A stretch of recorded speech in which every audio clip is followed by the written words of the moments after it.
Hello, Merrimack students, and welcome to Major American Authors, the online summer edition. My name's Christy Potroff, and I'm a professor in the English department at Merrimack, and I am here to lead you on a 6-week journey through the entire literary history of the United States. By the end of our time together, you'll not only have a better sense of what is American literature, but you'll learn a lot about American history along the way. So we'll be reading authors like Ben Franklin, Harriet Jacobs, Gloria Anzaldúa, and many others who just really tell us what it was like to be alive in a particular moment in American history. So we'll begin just this week by reading stories from Native American cultures that predate Columbus's arrival on the American continent. And then 5 weeks from now, we'll end with songs and stories written just this year.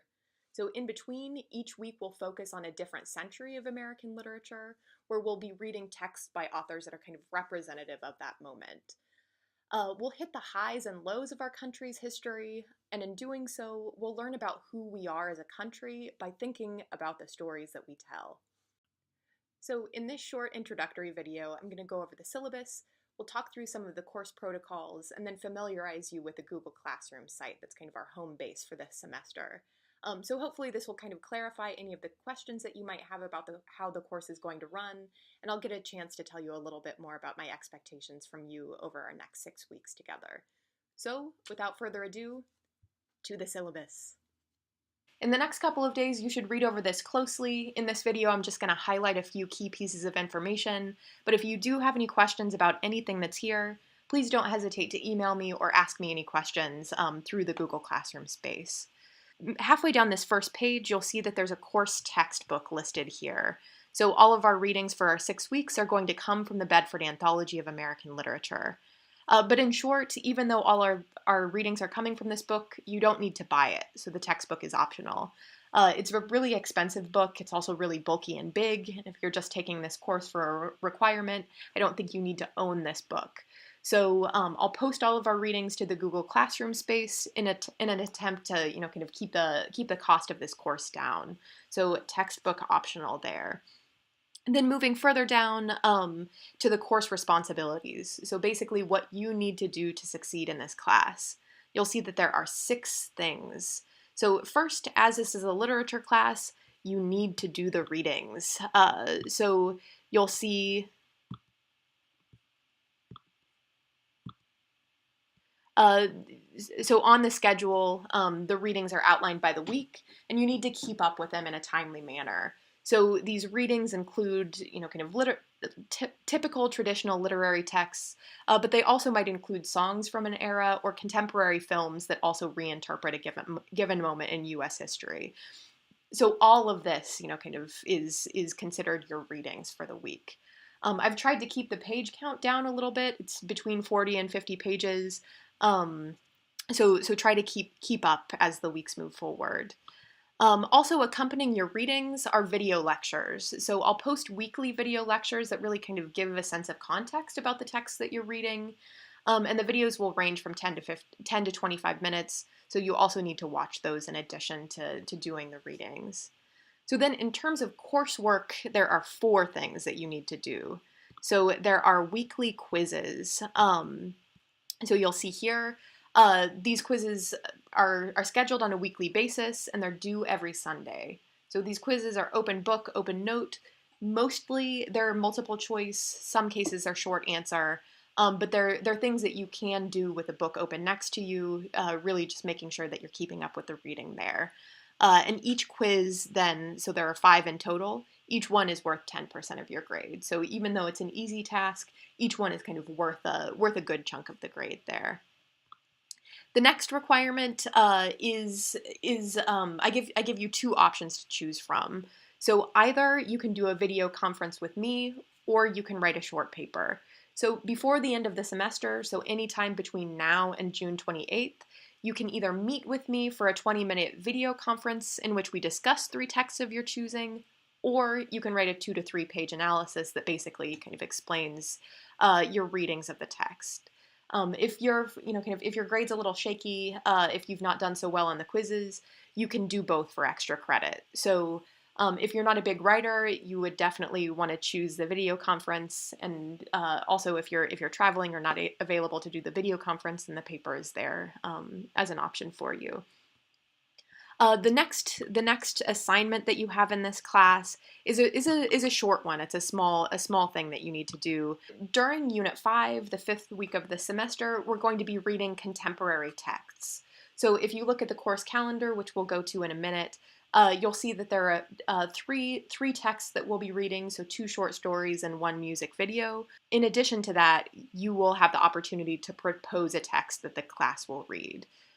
At the end of the semester, the exam will consist of 25 multiple choice questions and 2 short essays. The exam, like the quizzes, are open book and open note. This makes up the entirety of your grades and your obligations in this class. So really, if there are any questions about this, let me know. It's not a lot of work, but it's a steady pace that you should keep up throughout the semester.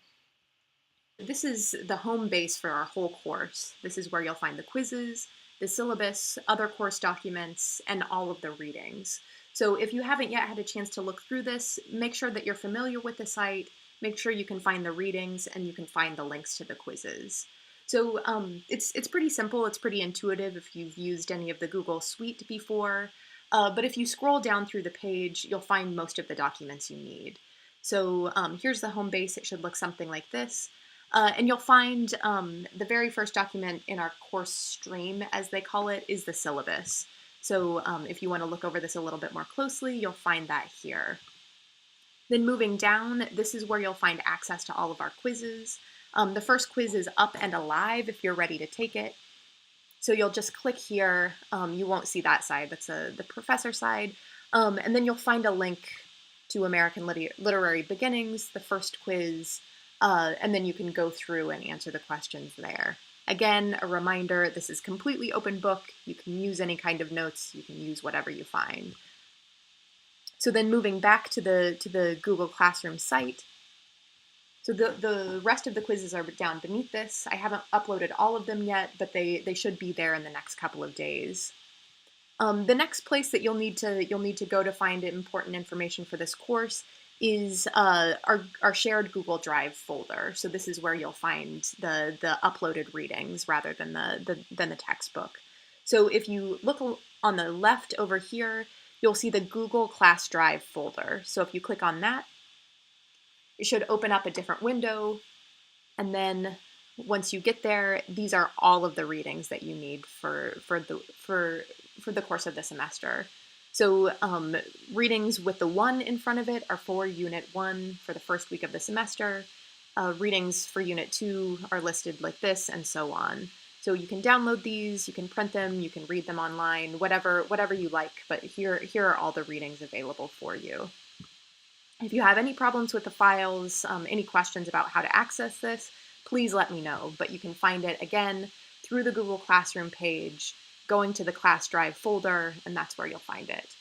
There's also the Google Classroom calendar where you'll see the due dates for each quiz. So as I mentioned before, Sundays are the days that you need to have a given quiz finished by. So a week from yesterday, so Sunday, May 27th, you'll need to take the first quiz. So you can do the readings from the Google Classroom site, take the quiz from our homepage, and then that's all you need to do in this next week. So if you have any questions, please let me know. I'm very available by email. I'll be on the website. I'll be present. So if you have any questions, you can add it to this to our Google Classroom site as well. So for example, if you have a question about the syllabus, you can say, what happens if I miss a quiz? And then you can just post that there, and then I will respond to it as well. So this is the open space for everyone in our class. So it's a good resource for everyone. So that's enough from me for now. If you have any questions about the syllabus, if you have trouble with the Google Classroom site, please send me an email, post a question on our site. I'll be very available to help you out. In a couple of hours, I'll post our first video lecture that puts into context our readings before 1700. This was a really long time ago. The readings are pretty crazy, so I'll help you kind of understand what the world was like then. I'm looking forward to working with you all this semester. Even though we're not in a typical classroom space, I think we'll still be able to learn a lot from one another. All right, more soon.